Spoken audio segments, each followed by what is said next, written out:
আজ আমি আপনাদের জন্য নিয়ে চলে এসেছি আরও একটি নতুন রেসিপি।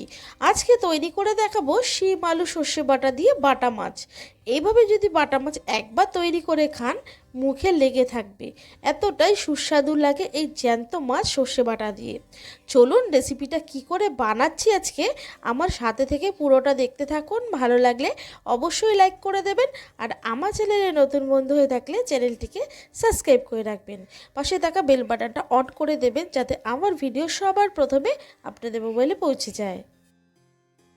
সর্ষে বাটা দিয়ে বাটা মাছের ঝোল রান্না করার জন্য প্রথমেই দেখুন থালায় নিয়ে নিয়েছি আমি 350 গ্রাম বাটা মাছ।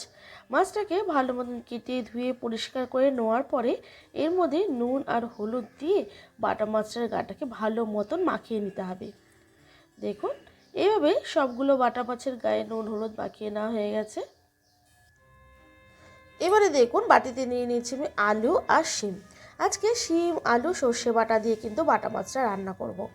নিয়ে নিয়েছি একটা মিক্সিং জার, তার মধ্যে দিয়ে দিচ্ছি আমি 2 চামচ পরিমাণ হলুদ সর্ষে, 2 চামচ পরিমাণ দিয়ে নেব কালো সর্ষে, তার সাথে 2টো কাঁচা লঙ্কা, আর দেব অল্প পরিমাণে নুন আর কাঁচা লঙ্কা দিয়ে সর্ষেটা বাটলে সর্ষেটা তেতো হবে না। তারপরে এর মধ্যে জল দিয়ে সুন্দর একটা মিহি পেস্ট বানিয়ে নিতে হবে। দেখুন বানিয়ে নেওয়া হয়ে গেল। এবারে ওভেনে একটা কড়াই বসিয়ে তাতে দিয়ে দিচ্ছি আমি সর্ষের তেল। তেলটা দিয়ে ভালো মতো তেলটা গরম করে নিতে হবে। যখন ধুয়ো ছাড়বে তখন এর মধ্যে দিয়ে দিতে হবে মাছগুলো দিয়ে না খুব ডিপ ফ্রাই করবেন না, কারণ জ্যান্ত মাছ তো বেশি ফ্রাই করলে খেতে ভালো লাগবে না, আর এর যে গুণাগুণ সেটাও নষ্ট হয়ে যায়। তাই মাছটা কিন্তু একটু হালকা মিডিয়াম ভাজবেন, তাহলে দেখবেন খেতে খুব ভালো লাগছে। মাছগুলো ভাজা হয়ে গেছে, তুলে নিচ্ছি। ওই একই মাছ ভাজা তেলের মধ্যে আমি দিয়ে দিচ্ছি আরও কিছুটা তেল দিয়ে ওর মধ্যে দিয়ে দেবো অল্প পরিমাণে কালো জিরে ফোড়নটা হয়ে আসলে দিয়ে দিচ্ছি এখানে আলু আর শিম আলু দিয়ে 2-3 মিনিট একটু ভেজে নেবেন, তাহলে দেখবেন শিম আলুটা খেতে বেশ ভালো লাগছে। দেখুন আমার ভেজে নেওয়া হয়ে গেছে। এবারে এর মধ্যে দিয়ে দেবো আমি 1 চামচ পরিমাণ জিরের গুঁড়ো, তার সাথে হাফ চামচ হলুদের গুঁড়ো।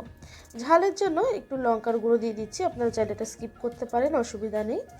সাথে স্বাদ অনুযায়ী নুন আর কিছু কাঁচা লঙ্কাকে আমি এরকম টুকরো করে নিয়েছি, সেটাকে দিয়ে ভালো মতন আলুর সাথে 1-2 মিনিট কিন্তু এইভাবে লো ফ্লেমে কষিয়ে নিতে হবে।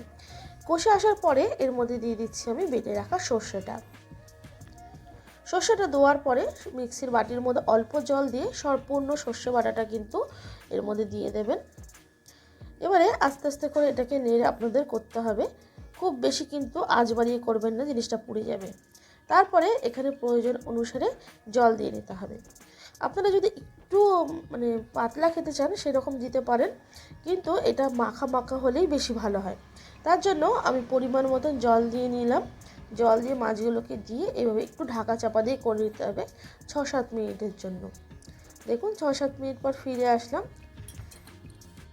মাছটা আমার হয়ে গেছে। এবার ওপর থেকে কিছু ধনেপাতা দিয়ে আরও 1 মিনিটের মতন ফুটিয়ে নিলেই কিন্তু আমাদের বাটা মাছ একদম রেডি। দেখুন মাছটা হয়ে গেছে। এবার একটা থালার মধ্যে বেড়ে আপনাদের দেখিয়ে দিচ্ছি। সব সময় এইরকম একটু বড় সাইজের জ্যান্ত মাছগুলো না একটু ছড়ানো জায়গায় আপনারা সার্ভ করার চেষ্টা করবেন, তাহলে দেখবেন যে মাছগুলো ভেঙে যাচ্ছে না, আর দোয়া নোয়া করতেও খুবই সুবিধা হচ্ছে। আজকে আমার বাটা মাছের রেসিপিটা আপনাদের কেমন লাগলো অবশ্যই কিন্তু কমেন্টে জানাবেন। ভালো লাগলে লাইক করবেন, আর আমার চ্যানেলে আপনি নতুন বন্ধু হয়ে থাকলে চ্যানেলটিকে সাবস্ক্রাইব করে রাখবেন। পাশে থাকা বেল বাটনটা অন করে দেবেন যাতে আমার ভিডিও সবার প্রথমে আপনাদের মোবাইলে পৌঁছে যায়। ভালো থাকবেন, সুস্থ থাকবেন। নমস্কার বন্ধুরা।